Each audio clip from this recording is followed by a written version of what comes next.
So at the start of this week, Pro Evolution Soccer, or otherwise known as PES, they announced that there was going to be just DLC for this year's iteration of PES. And people were confused what that was all about, and it looks like we have a bit more information now. So it's not actually just DLC, but it's a standalone game where it's basically like a FIFA's Legacy Edition, where they just update the rosters of all of the teams, but the game is fundamentally the same. So PC Gamer has an article about this. They basically say that PES 2021 is effectively PES 2020 but with updated player and club information, as well as a Euro 2020 mode. The real Euro 2020 has been pushed back to next year because of the pandemic, but this mode will let you simulate the tournament with 55 teams ahead of next summer. Now this mode was already DLC for PES 2020, so technically if you didn't want to get PES 2021, then you basically have the 2021 game, like all the gameplay anyway, so there'd be no need to get 2021 if you don't want the roster update. But if that matters to you, like you want all of the correct players on the right teams, then you'd want to get 2021. Now that's because Konami are working on a PES 2020 for next generation consoles and PC.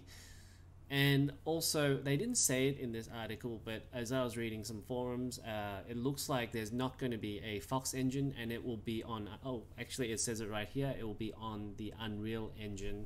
PES 2022 will be on the Unreal Engine.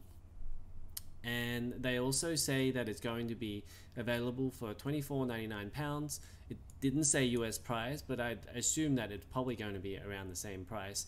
And it's going to be released September 15. So we're actually going to get a next-gen version next year. And for this year, it's going to be an interim gap where there isn't really a new PES, but obviously they didn't want to lose any of their customers, people who play the series, so they just did a DLC update. Now this is pretty much the first time that anyone has done this, just a roster update. Even with FIFA, I don't think they do that, except for the legacy editions for Switch and the older consoles. They would throw out the legacy edition. But while we're actually talking about PES, I thought it would be a good time to actually talk about the series, and I'm actually surprised that Konami want to keep going with this series, especially when it gets beaten every single year consistently by FIFA. And I don't really know what the stats are, but the amount of talk between FIFA and PES is basically as if PES is non-existent. FIFA, it might as well be like 50 sales to 1 at this stage. We don't exactly know the stats for PES, but FIFA are winning in every single way. Most of it is to do with the fact that PES doesn't actually have any real teams, and most of the teams usually custom or player created content. So normally somebody would actually create all the teams, create all the logos and all of that, and then upload it, and then people would be able to download that. On PC, people just go to a site and then download that information and then copy it into their folders, and then it would appear in the game. And the same thing for the PS4 and Xbox series, Xbox versions of the game. They would go to a website and copy all that information and then go to their PlayStation and then or Xbox, and there's an option in the game where you can upload different option files. And I think that's the main criticism of PES. I think if they actually had more rosters or more teams, official teams, they'd actually do a lot better than what it is actually doing. And I don't know why. There's some sort of exclusive. FIFA has some sort of exclusivity with FIFA, so they get a blanket exclusivity with all of the leagues and all of the teams. But it seems as though PES have been buying out some teams. Normally they will feature like maybe a couple of teams from each league, so they'll just have the most popular teams like Bayern or Barcelona, Arsenal, Man United, Liverpool have been featured as well for PES. But most of the other teams are not featured, and they usually have some generic name where basically it's like Manchester Blue or Manchester Red type of thing.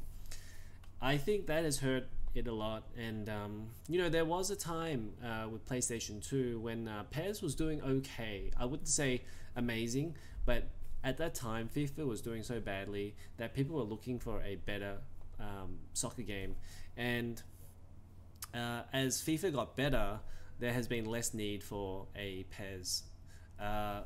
Now, personally, as a person who plays more PES than FIFA, PES still feels better to me than FIFA. For some reason, the passing game isn't as nice and crisp as the Pro Evolution game. So it's a bit sad to see the way that PES has gone down.